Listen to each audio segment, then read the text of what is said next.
প্রিয় দর্শক, স্বাগত আজ দুপুরে। আপনাদের সঙ্গে আছে আমি নুহাত সাওম। সবাইকে শুভেচ্ছা জানিয়ে শুরু করছি আজ দুপুরের আজকের আয়োজন। আজ থাকছে সংস্কৃতি, এনটিভি অনুষ্ঠান সূচি ও দুপুরের অতিথি। প্রথমেই থাকছে সংস্কৃতি। লালমাটিয়ার কলাকেন্দ্রে অনুষ্ঠিত হচ্ছে সুমন বর্মনের কাঠের তৈরি ভাস্কর্য প্রদর্শনী। প্রতিদিন বিকাল 4টা থেকে রাত 8টায় এই সময় প্রদর্শনী চলবে 29 জুন পর্যন্ত। ধানমন্ডির গ্যালারি চিত্রকে অনুষ্ঠিত হচ্ছে প্রকৃতির ছন্দ শিরোনামে কালার্স আর্টিস্ট গ্রুপের যৌথ প্রদর্শনী। সাম্প্রতিক সময়ে আঁকা শিল্পীদের 65টি শিল্পকর্ম স্থান পেয়েছে প্রদর্শনীতে। প্রদর্শনী চলবে 14 জুন পর্যন্ত। এবার এনটিভি অনুষ্ঠান সূচি। এবার জানিয়ে দিচ্ছি এনটিভির আজ রাতের বিশেষ বিশেষ অনুষ্ঠানগুলির সময়সূচি। সন্ধ্যা 6টা 45 থাকছে রাধুনী রেডিমিক্স রান্না কোনো ব্যাপার না। Chicken roast, wow. তুমি কোন বিরিয়ানি খেতে চাও? পরিমণির রান্না অনেক ভালো, এবং কেউ কেউ স্বপ্নেও পরিমণির রান্না খায়। দেখো মজা হবে।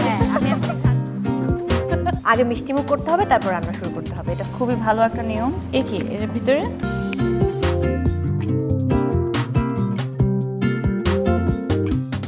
রাত 8টা 20 থাকছে মারুফ রেহমানের পরিচালনায় ধারাবাহিক নাটক প্রবাসী পরিবার। ইন্ডিয়াও বিদেশ, সৌদিও বিদেশ। তুমি যখন ইন্ডিয়া গিয়ে লাখ লাখ টাকা কামাই করে পাঠাইবে না, তোমার বাপে সেই সেম খুশিটাই হইব। আপনি আমার ফোনটা দেন।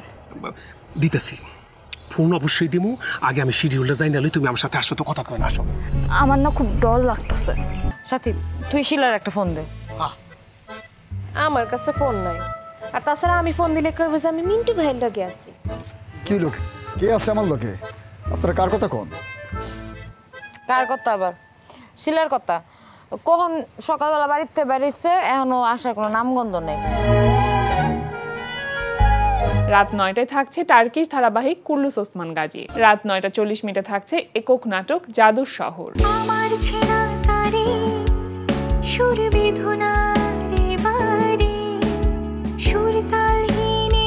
ব্ল্যাক শিপ পরিবারের নষ্ট ছেলেটা আমি। আপনাকে দেখে কিন্তু একদম এরকম মনে হয় না। অজানা ভয়ে থমকে যেও না, আলো দিও চরম। আপনি কোথা থেকে এসে আমার এই চরম বিপদের মুহূর্তে একদম বটগাছের মতো ছায়া দেওয়া শুরু করলেন। জাদুরে শহরে সবই নটানা। রাত 11টা 30 সরাসরি সম্প্রচার হবে সঙ্গীতানুষ্ঠান মিউজিক নাইট। এই ছিল এনটিভির আজ রাতের বিশেষ বিশেষ অনুষ্ঠানগুলির সময়সূচি। প্রিয় দর্শক, আমাদের আজ দুপুরের অতিথি অধ্যাপক, লেখক, তাত্ত্বিক, সমালোচক ও অ্যাক্টিভিস্ট ডক্টর আসফার হোসেন। শুভ দুপুর স্যার। আপনাকেও শুভ দুপুর। কেমন আছেন বলেন? আছি, ভালোই আছি। আপনার সাথে কথা বলার মতন তো আসলে অনেকগুলো বিষয় আছে। যেহেতু দেশে এসেছেন, কেমন লাগছে? দেশে আসার পরে আসলে অনুভূতিটা কেমন থাকে? এটা তো ভালোই লাগে, এবং আমার একটা প্রিয় লেখকের কথা মনে হয়, প্রত্যাবর্তনের ব্যাপার। তার নাম হচ্ছে তাইব সালি, সুদানি লেখক, এবং তার একটা উপন্যাস আছে। সেই উপন্যাসের নামটা হচ্ছে মাইগ্রেশন, মানে to the north, season of migration to the north. এবং সেই উপন্যাসের যে একটা চরিত্র, সে ফিরে, প্রত্যাবর্তন সেই উপন্যাসের একটা বিষয়, ফেরা নিজের দেশে, বিদেশে থেকে নিজেদের দেশে ফেরা। কিন্তু ফেরার পর যেটা হচ্ছে, সেটা হচ্ছে এক ধরনের এলিয়েনেশন তার মধ্যে। আমার এই ধরনের এলিয়েশন নাই একদম সত্যিকারের অর্থে। কেন? কারণ আমি তো দেশের সাথে কোনো না কোনোভাবে সম্পর্কিত থাকি, এবং প্রতি বছর যেহেতু আসি, সুতরাং এসে মনে হয় না যে আমি একটা স্ট্রেঞ্জার দেশের ভেতরে। সেটা আমার কাছে আসলেই কখনো মনে হয়নি। যার ফলে আমি দেশের যে কর্মকাণ্ডের সাথে একেবারে খুব দ্রুত অ্যাসিমিলেটেড হতে পারি আর কি। এটা আমার নিজের কাছে তো খুবই ভালো লাগে। এবারে দেশে এসেছেন, যেই বইটির আপনার সর্বশেষ প্রকাশিত হয়েছে সেটা হচ্ছে চিহ্ন ভাসে অবশেষে। আপনি যেই পিছুটানের কথা বলছিলেন, বা দেশে ফেরার কথা বলছিলেন, বা প্রত্যাবর্তনের কথা বলছিলেন, সেটার সাথে খুব গভীরভাবে সম্পৃক্ত একটি বিষয়, সেটা হচ্ছে ভ্রমণ। মানে সর্বোপরি আমাদের পুরো জীবনটাই একটি ভ্রমণের মধ্য দিয়ে যায়, এবং এই বইটি আপনার একটি ভ্রমণ কাহিনী। একটু জানতে চাইবো বইটি সম্পর্কে। এটা আমি বলবো যে আমার বইটা এক ধরনের নিরীক্ষামূলক ভ্রমণাখ্যান। এবং এটা কেন নিরীক্ষামূলক বলছি এই অর্থে যে আমি নিজে বেশ ভ্রমণ কাহিনী পড়েছি এবং পড়ে খুব আনন্দ পাই, এখনও পড়ি, যখনই সুযোগ পাই তখনই ভ্রমণ কাহিনী পড়ি। কিন্তু আমার কাছে মনে হচ্ছে একটু অন্যভাবে কি ভ্রমণ কাহিনী লেখা যায় কিনা, সেই তাগিদ থেকে এই বইটা লেখা। নিরীক্ষা হচ্ছে যে এই বইটার মধ্যে সনাতন যে ভ্রমণ কাহিনী, সেই ভ্রমণ কাহিনীর উপাদানগুলো তো আছেই, যদি এটা অবশ্যই বলবো। যেমন ধরেন স্থান থেকে স্থানে যাচ্ছি, স্থানের বর্ণনা আছে, সেই স্থানে যারা মানুষ আছে তাদের বর্ণনা আছে। কিন্তু এটা হয়েছে যে সাথে সাথে স্থানের ভেতরে স্থান লুকিয়ে থাকে, সুতরাং সেই ধরনের বিষয়কেও আমি সামনে এনেছি। এবং এর ভেতরে স্মৃতিচারণ আছে, স্বগতোক্তি আছে, এর ভেতরে চিঠি লেখা আছে, চিঠি এই বইয়ের ভেতরে একটা অংশ। এবং এই বইয়ে কবিতা আছে, কবিতাও আমার নিজের লেখা কবিতা, যেমন এর ভেতরে ভেতরে ইনসার্ট করা হয়েছে, একই সঙ্গে ভাষান্তরিত কবিতা অনুবাদ করেছে, তর্জমা কবিতা, যেমন মূলত হিস্পানি এবং চীনা কবিতা থেকে তর্জমা, সেগুলো এই বইয়ের ভেতরে ভ্রমণের ভেতর থেকে এসছে। অর্থাৎ আমার এই বিষয়টা হচ্ছে যে আমার দেহের ভ্রমণের সঙ্গে, অর্থাৎ সময় এবং স্পেসকে জড়িয়ে দেহের ভ্রমণের সাথে সাথে মনও ভ্রমণ যে করে, মনেরও যে ভাবনারও যে ভ্রমণ হয়, ভাষারও যে ভ্রমণ হয়, এই সমস্ত ভ্রমণকে ধারণ করার একটা চেষ্টা এখানে আছে। যে কারণে আরেকটা জিনিস যেটা ঘটেছে সেটা হচ্ছে যে এখানে আমি এক ধরনের আমার প্রিয় ঔপন্যাসিক জেমস জয়েসের টেকনিক একটা আছে, সেটাকে আমরা বলি স্ট্রিম অফ কনসিয়াসনেস টেকনিক, তারও ব্যবহার মাঝে মাঝে এখানে দেখা যাবে এই ভ্রমণ কাহিনীতে। এই কারণে যে আমার মনের যে চিন্তার স্রোত, সেই চিন্তার স্রোতকে ঠিক ওইভাবেই ধারণ করার যে একটা ভাষিক প্রয়াস, সেটাও এই বইয়ে লক্ষ্য করা যাবে বলে আমি মনে করি। তো একটা স্ট্রিম অফ কনসিয়াসনেস টেকনিকেরও ব্যবহার আছে। তার মানে এখানে উপন্যাসের যে উপাদান সেটা আছে, এটা উপন্যাসের ভঙ্গি এই বইয়ের ভিতরে আছে। আবার একই সঙ্গে প্রবন্ধ লেখা, বিশ্লেষণ, এটা এটার ভেতরে আছে। যার কারণে এটাকে আমি বলতে চাই ক্রিটিভ ফিকশন। এই ক্রিটিভ ফিকশন কথাটা একটু বলার দরকার, যে ক্রিটিসিজম এবং ফিকশন একত্র হয় এবং এমনভাবে যে এদের যে ভেদরেখা, সেই ভেদরেখাটা বিলুপ্ত হয়। যেমন প্রবন্ধের, যে বললাম প্রবন্ধের উপাদান আছে, যেমন মনে হচ্ছে যে আমি একটা প্রবন্ধ পাচ্ছি, আবার তার মধ্যে উপন্যাস ভাবে যদি বলি তাহলে এখানে আপনার জীবনের কিছু ভ্রমণ কাহিনী আছে, আবার ঠিক কল্পনা মিশ্রিত কিছু ভ্রমণের জায়গাগুলোতেও তুলে ধরা হয়েছে। কল্পনার কিছু জায়গা আছে এবং একই সঙ্গে আমার জীবনের বাস্তব কাহিনী, শিশুবেলার কাহিনী, সেটাও ওই মনের ভেতরে একটা বিশেষ সময় এসে উপস্থিত হচ্ছে, সেটাও আছে। এবং প্রেম জীবনে, সেটাও আছে। আমার জীবনের কিছু মানুষ, গুরুত্বপূর্ণ মানুষ, তাদের নিয়ে কথা আছে। আমার বিশ্ববিদ্যালয়ের জীবন নিয়েও কথা আছে, আমার প্রিয় শিক্ষকদের নিয়ে কথা আছে। হ্যাঁ, এবং এইভাবে আমার জীবনের যারা গুরুত্বপূর্ণ মানুষ হয়ে উঠেছেন তাদেরও কথা আছে। আবার অগুরুত্বপূর্ণ যদি শব্দটা ব্যবহার করি, অগুরুত্বপূর্ণ বিষয় এসছে, যে মানুষগুলো আমার জীবনে গুরুত্বপূর্ণ না কিন্তু জীবনে থেকেছে এবং কোনো না কোনোভাবে আমার প্রতিক্রিয়া সেখানে এসছে, সেই ধরনের চরিত্র এখানে আছে। এবং এখানে ডায়ালগ আছে, এখানে বাদ বিতর্ক আছে, এখানে বিশেষ সাম্প্রতিক ইস্যু নিয়ে কথাবার্তা আছে এবং লঘু চালে তত্ত্বালোচনাও আছে। আচ্ছা, তত্ত্ব আছে এর মধ্যে। বর্তমান সময়টাও এখানে আসলে যুক্ত এবং বর্তমান সময়টা তো অবশ্যই আছে। বর্তমান সময় বলতে একটু যুক্ত করার দরকার যে গল্পের ভ্রমণ কাহিনী, এটার সময় হচ্ছে 1994 সাল। এবং 1994 সালে আমি তখন ধারাবাহিকভাবে একটা ভ্রমণ আখ্যান লিখি, তখনকার বেশ জনপ্রিয় দৈনিকে, দৈনিক আজকের কাগজের জন্য আমি লিখি চিহ্ন ভাষায় অবশেষে, এই নামেই ধারাবাহিকভাবে ভ্রমণ কাহিনী লিখেছি। এবং সেই ধারাবাহিকভাবে ভ্রমণ কাহিনীটাই হচ্ছে এই বই। এবং বলা দরকার তারপরেও কিন্তু কথা আছে যে আমি বেশ কিছু পরিমার্জনা এবং করেছি, সেটা কিছু সংযোজন হয়েছে এবং কিছু বিষয় বাদ দিয়েছি, সেটা এখনকার সময়। তো এখনকার সময়ের কিছু চাপ আছে, কিন্তু মূলত এটা আমার অতীত, জীবনের যে পরিভ্রমণ, সেই বিষয়গুলো অনেকটা উঠে এসেছে, সেটাও বলা যাবে। চিহ্ন ভাষে অবশেষে, মানে নামকরণটি এমন কেন, বা এটার পেছনে তাৎপর্যটা কি? এটার পেছনে তাৎপর্য তো এক কথায় আমি কিভাবে বলবো জানি না, কিন্তু বলবো এইভাবে, যেটা আমার আকস্মিকভাবে এই নামটা এসেছিল যখন আমি এটা ধারাবাহিকভাবে লেখা শুরু করি। আমি তখন চিহ্ন তত্ত্ব বলে একটা শাস্ত্র আছে, সেই শাস্ত্র ইংরেজিতে বলে সিমিওটিক্স, সেটা নিয়ে তখন খুব মেতেছিলাম একটা অন্য পর্যায়ে।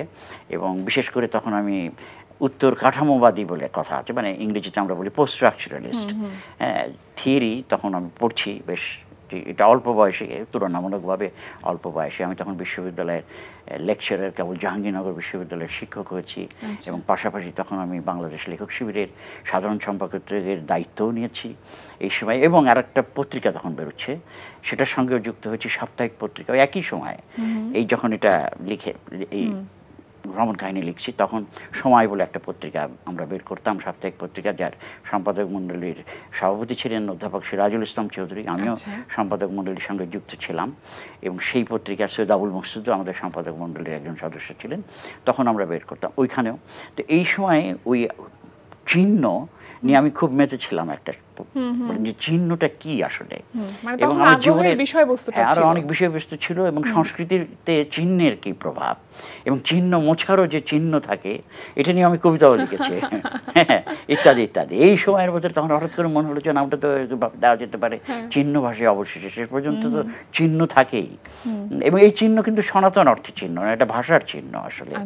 হ্যাঁ, যেমন চিহ্নায়িত এবং চিহ্নায়ক এটা বলা হয়, ইংরেজিতে আমরা বলি সিগনিফায়ার এবং সিগনিফাইড, এই দুটোর সমবায় আপনি যেটা পান সেটা হচ্ছে চিহ্ন। ভাষা যেমন, ভাষা তো হচ্ছে একটা চৈনিক ব্যবস্থা, মানে চিহ্ন সম্পর্কিত ব্যবস্থা, তাই না? আমরা এখানে বসে আছি, এখানে এই যে কাপটা দেখছি এটাও এক ধরনের চিহ্ন, আমরা তো বলি। তো চিহ্ন তো আমরা চিহ্নের দ্বারা আমরা পরিবৃত, মানে পরিব্যাপ্ত, চিহ্ন পরিব্যাপ্ত জগতে আমরা থাকি। জগৎ নিজেও একটা চিহ্ন, তো মানুষ নিজেও একটা চিহ্ন হিসেবে দেখা যায়। সবকিছুই চিহ্ন, এইভাবে একটা পর্যায়ে যাওয়া যেতে পারে। কিন্তু আবার সেটাকে আমি ওইভাবে অত পুশ করবো না, কারণ চিহ্নেরও তার বস্তুকতা আছে। চিহ্ন তো জগৎ থেকে উৎপাদিত হয়, জগৎ দ্বারা চিহ্ন প্রভাবিত হয় ইত্যাদি, সেটাও তো বটে, সেটাও হয়। আচ্ছা, সাধারণত কোনো একটা ভ্রমণ কাহিনীর আমরা শুরুটা যেমন থাকে একরকম, শেষটা থাকে একরকম। তো আপনার এই বইয়ের শুরুটা এবং শেষটা আসলে কেমন, বা ঘটনাটা আসলে কিভাবে করে গিয়েছে, প্রেক্ষাপটটা আসলে আমি তো শুরুটা করেছি যে আমি এয়ারপোর্টে ঢুকছি, তো এয়ারপোর্টে ঢুকতে গিয়ে তখনকার যে অভিজ্ঞতা, এয়ারপোর্ট এবং প্লেনটা কি, এটা তো চিহ্ন। প্লেনে উঠবো, তো প্লেনে উঠিয়ে এক জার্মান নৃতাত্ত্বিকের হাঁটুর সঙ্গে আমার হাঁটুর একটা সংঘর্ষ ঘটে। এর মধ্যে বেশ মজাদার গল্প আছে, মানে আরো অনেক কাহিনী যুক্ত আছে, কিন্তু ছোট করে আমরা একটু শুনি। ওই যে বললাম ক্রিটিফিকশন, একটা ডকুফিকশনও বলা যেতে পারে। বেশ কিছু ডকুমেন্টারির কায়দাও জিনিসপত্র না আছে, আবার কল্পনারও রোল আছে। ক্রিটিফিকশন এবং ডকুফিকশন দুটেই।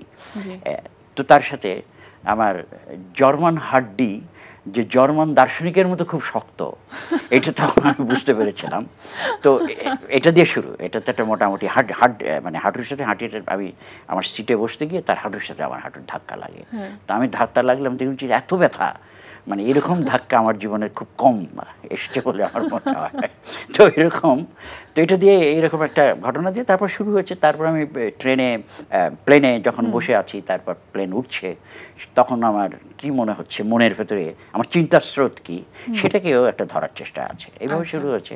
আর শেষটা হচ্ছে তো একটা বেশ দীর্ঘ কবিতা দিয়ে, এবং সেই কবিতাটা হচ্ছে, তারও নাম চিহ্ন ভাষায় অবশেষে, এবং সেই কবিতা দিয়ে শেষ হয়েছে। এবং একটার সাথে একটা চ্যাপ্টারে ভাগ, মানে চ্যাপ্টার ভাগ করা আছে বইয়ের ভিতরে।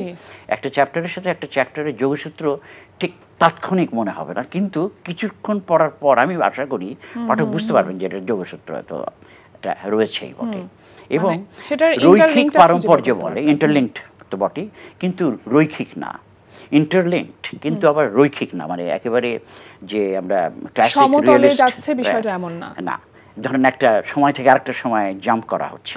ফ্ল্যাশব্যাক যদি বলি কথাটা, এটা তো আমরা জানি কি, এটা ফ্ল্যাশব্যাকও আছে, পেছনে চলে যাওয়া আছে, আবার সামনে আসা আছে, এগুলো আছে। যার ফলে এই ভ্রমণ কাহিনীর যে স্ট্রাকচারটা, এটা রৈখিক না। আমি এভাবে সাধারণত বলি যে নিউটনের বলবিদ্যা এবং ইউক্লিডের জ্যামিতি যে ধরনের রৈখিকতাকে বৈধতা দেয়, সেই রৈখিকতার বিরুদ্ধে জয়সীয় পদ্ধতিতে একটা অরৈখিক জিগজ্যাগ, এটা একটা মেটাফর হিসেবে ব্যবহার করা যেতে পারে। জিগজ্যাগ ওয়েতে আমরা আমার এই কাহিনী, যদি কাহিনী থাকে, কাহিনী এগিয়েছে, এমনকি চিঠির ভেতরেও, চিঠির স্ট্রাকচারও রৈখিক না। চিঠির ব্যাপার আছে, এর ভেতরে চিঠি আছে। আচ্ছা, একটু পেছনের দিকে যদি চলে যাই, বেশ কিছু বছর আগে, যখন আপনার বয়স 18 ছিল তখন আপনার প্রথম কবিতার বই প্রকাশ করা, সেই সময়টা আসলে মানে কিভাবে মানে এই ঘটনাটা ঘটেছিল?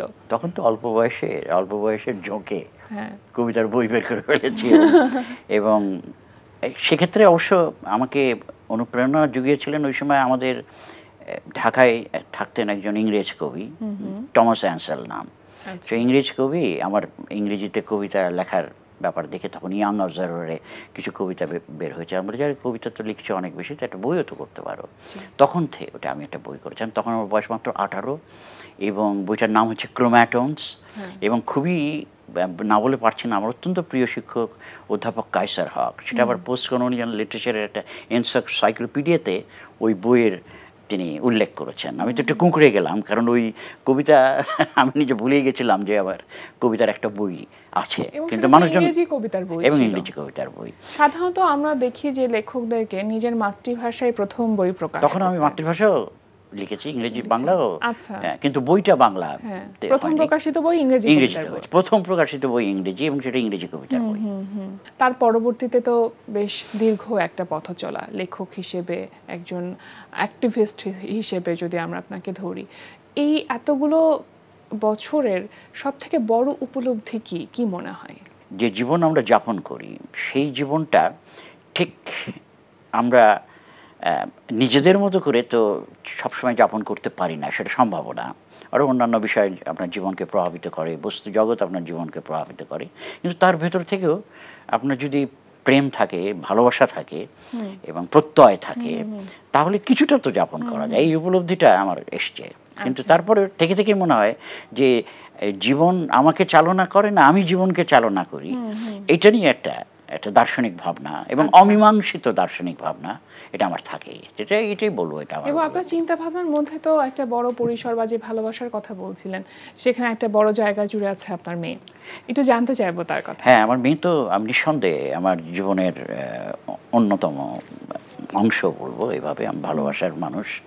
এবং আমার মেয়ের নাম সালমা হোসেন, তার বয়স এখন 18 এবং সে বিশ্ববিদ্যালয়ে কেবল প্রথম বর্ষের ছাত্রী হয়েছে, ইউনিভার্সিটি অফ নেভাডা লাস ভেগাসে, এবং সেখানে ক্রিমিনাল জাস্টিস পড়ছে। তার কথা ভালোবাসার পরিপ্রেক্ষিতে এইভাবে এলো, সে তার ভালোবাসা আবার রাজনীতির প্রতি তার একটা অঙ্গীকার আছে। সেই রাজনীতির যে রাজনীতি পরিবর্তনকামী, অর্থাৎ নিজে সে অল্প বয়স থেকেই অ্যাক্টিভিস্ট এবং ব্ল্যাক লাইভস ম্যাটার মুভমেন্টের সঙ্গে অল্প শিশু বয়সে সেখানে যুক্ত হয়েছে, সেটাও দেখেছি। এবং সালমা চিঠিও লিখেছে প্রোটেস্ট করে, এবং বিভিন্ন প্রোটেস্টেও তার একটা অংশগ্রহণ আমরা লক্ষ্য করেছি। এবং এই যে ফিলিস্তিনিদের পক্ষে ফিলিস্তিনি সংহতি, এটা এখানেও তার একটা অংশগ্রহণ আছে।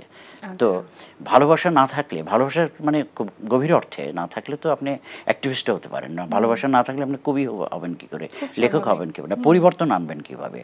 সমাজকে যদি আপনি বদলাতে চান, সেখানে তো ভালোবাসার, মানুষের প্রতি একটা ভালোবাসা দরকার। আর মানুষের প্রতি ভালোবাসা যখন আপনার থাকবে, তখন যেটা হয় সেটা হচ্ছে যে আপনি সমাজে বিরাজমান যে অসঙ্গতি, অন্যায়, অবিচার, এগুলোর বিরুদ্ধে তখন আপনি দাঁড়াবেন। আমার খুব ভাল লাগে, আমি তাকে নিয়ে খুব গর্বিত বোধ করি যে সেই অল্প বয়সেই অন্যায়, অবিচার, অত্যাচার দেখতে পায় এবং তার বিরুদ্ধে একটা অবস্থান নিতে চায়। হ্যাঁ, সালমান এটা প্রতি বছর যখন দেশে আসেন তখন আমরা জানি যে আপনি ইউল্যাবে শিক্ষাদানের সাথে যুক্ত আছেন এবং সেখানে আপনার বেশ কিছু শিক্ষার্থী আছে। সেই যে পদ্ধতি, বা আপনি নিজে একটা সময় পড়াচ্ছেন মিশিগানে, তো আপনি এখন পড়াচ্ছেন, এবং মানে ওই যে পদ্ধতিগত যে জায়গাটা, সেখানে কি কোনো রকম কোনো পরিবর্তন দেখেন, বা আসলে কি মনে হয়? আমি মিশিগানের বিশ্ববিদ্যালয়ে যেখানে পড়াচ্ছি, সেখানে পদ্ধতির সাথে আর আমাদের এখানে শিক্ষাদানের পদ্ধতি, আমি তো শিক্ষক একজনই। হ্যাঁ, পদ্ধতি তো, এই পদ্ধতির কিছু পার্থক্য আছে, কিছু মিলও আছে। আমি যেভাবে পড়াই, সে পড়ানোটা, সেখানে লেকচার থাকে, কিন্তু লেকচারের সাথে থাকে আলোচনা এবং ইন্টারঅ্যাক্টিভ ক্লাসরুম তৈরি করি। যদি আমি সহজ করে সংক্ষেপে বলি, ওখানে আরও বেশি ইন্টারঅ্যাক্টিভ ক্লাস করি। ওখানে তো আমি ধরেন গ্র্যাজুয়েট সেমিনার পড়াই, মানে যেখানে উচ্চ পর্যায়ের ছাত্রছাত্রীদের পড়িয়ে থাকি, এবং সেখানে পড়াতে গেলে তো ক্লাসরুম খুবই ইন্টারঅ্যাক্টিভ থাকে, আপনি খালি শুধু লেকচার দিলে তো হবে না। এইখানে তুলনামূলকভাবে লেকচারটা বেশি হয়ে যায়, ইন্টারঅ্যাকশনটা তুলনামূলকভাবে কম। তারপরে আমি করি, তারপরেও দুই জায়গায় ইন্টারাকশনের উপর খুব আমি গুরুত্ব দিই, আচ্ছা, মানে এখন কি- কনভারসেশনের উপর গুরুত্ব এখন দিই। কি নতুন কোনো বই নিয়ে কাজ করা হচ্ছে, নতুন কোনো ভাবনা কাজ করছে? হ্যাঁ, তো নতুন বই বলতে এখন একাধিক বই তো হয়েও আছে, পড়েও আছে প্রেসে। এটাও আমার একটা প্রকাশের অপেক্ষায় আছে। প্রকাশের অপেক্ষা আছে। একটার নাম হচ্ছে সাম্রাজ্যবাদ ও সাংস্কৃতিক রাজনীতি। আচ্ছা। সত্যি কথা বলতে এটা এই বইমেলায় বেরিয়ে যাওয়ার কথা ছিল, কিন্তু আমি দেখলাম যে শেষে গিয়ে একটু তাড়াহুড়া করা, প্রুফ রিডিং তা ভুল থাকে, খুব তাড়াহুড়া করতে গেলে তো ভুল দেওয়ার সম্ভাবনা। তো আমি ভাবলাম আর একটু ভালো করে জি। প্রুফ রিড করি, তারপরে বের করি। প্রুফ রিডিংয়েও কিন্তু যথেষ্ট সময় যায় আমার জন্য, হ্যাঁ। তাই না? প্রুফ রিডিংয়ে তো সময় লাগে। তো সেই কারণে বাইরে না, এটা বেরোবে, এটা বেরিয়ে যাবে শীঘ্রই। এটা একটা বইয়ের পরিকল্পনা আছে। আর একটা বইয়ের নাম হচ্ছে কেরামত নামা। সেটা হচ্ছে ব্যঙ্গধর্মী রচনা। কেরামত একটা চরিত্র, তার চোখ দিয়ে বাংলাদেশের বিভিন্ন চালচিত্র দেখা এবং সেটা নিয়ে ব্যঙ্গ করা। এটা একটা, এখানে কার্টুন ধর্মী বয়ান আছে, এখানে শ্লেষ আছে, তামাশা আছে, জোকস আছে, এই ধরনের সব কিছু মিলিয়ে একটা বই কেরামত নামা।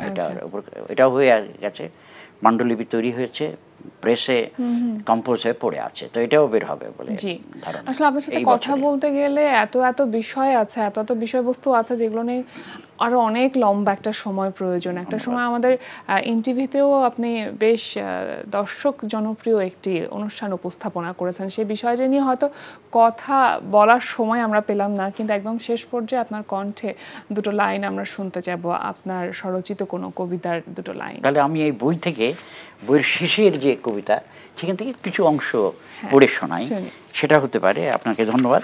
এবং সেই অংশটা, ভুরুর মতো কালো কার্বে ওঠে নামে চিহ্ন, যার ভেতরে তুমি থাকো, একটু একটু করে তোমাকে পড়ে নিতে হয়, তারপর তুমি নিভে যাও নিঃশব্দ ঝাপটায়, একটি চিহ্নের জন্ম সেখানে।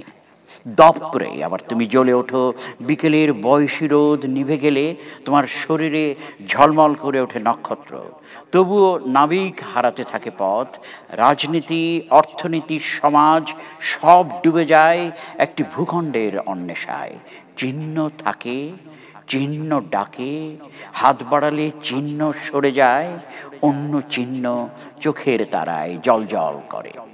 বুঝতে পারো কি এই নগ্নতার বহর, কৈলাসের শ্যাওলা পিঠে মেখে ভাসে চাঁদ, নীল ছাই গায়ে মেখে ভাসতে থাকে নক্ষত্রেরা, ভাসতে থাকে তারা আকাশেরই আঁকা বাঁকা ইতিহাসের পথে। জীবনকে ভাঙতি পয়সার মতো গুনে গুনে আর কতকাল, মাথা নোয়ালেই কি পাবে সেই মাটির ঘ্রাণ। দোহাই দিয়ে একবার এসেছিল এইখানে বেলারুস, একা জামনীল রাত, ফোঁটায় ফোঁটায় ঝরে, কপালে ঠেকে বুদবুদ ভালোবাসার ঘাম। কিছু কি পেলে এত মৃদু স্বরে, কেন এই ভালোবাসা? ঘুড়ির মতো ঘড়ি উড়ে উদ্দাম, রাত মুখ রাখে চিহ্নের চোয়ালে, সময়ের টানে চিহ্ন পাখি কেমনে যায় আর কেমনে আসে, চিহ্ন ভাসে অবশেষে। ভীষণ ভীষণ ভালো লাগলো আজকে আমাদের আয়োজনে এসেছেন। এত অল্প সময়ের জন্য আপনি আসেন দেশে, এবার তো প্রায় 3 মাস থাকবেন। এই সময়ের মধ্যে আমাদেরকে যে সময় দিয়েছেন সেজন্য আপনাকে অসংখ্য ধন্যবাদ। নুসরাত, আপনাকে অনেক অনেক ধন্যবাদ। এবং এনটিভির দর্শকদের যারা শুনলেন, আমাদের অনুষ্ঠান দেখলেন, তাদেরও ধন্যবাদ জানাচ্ছি। প্রিয় দর্শক, আমরা চলে এসেছি অনুষ্ঠানের শেষ প্রান্তে। অনুষ্ঠান সম্পর্কে আপনার মতামত জানাতে মেইল করুন আজ দুপুরে @ntvbt.com। বিশ্বের যে কোনো প্রান্ত থেকে যে কোনো সময় আজ দুপুরে দেখতে ভিজিট করুন আমাদের পূর্ণাঙ্গ ওয়েব পোর্টাল www.ntvbt.com। এছাড়া এনটিভি সব জনপ্রিয় অনুষ্ঠান ও খবরের আপডেট পেতে ভিজিট করুন আমাদের ইউটিউব চ্যানেল ও ভেরিফাইড ফেসবুক পেজে। সবার মঙ্গল কামনায় আজকের মতো এখানে শেষ করছি। শুভ দুপুর।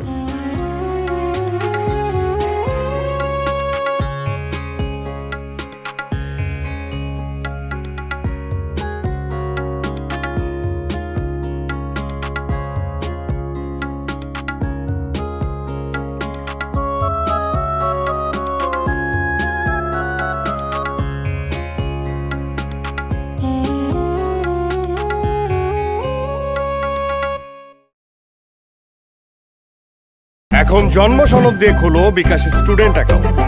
নিজের বিকাশ নিজে কর।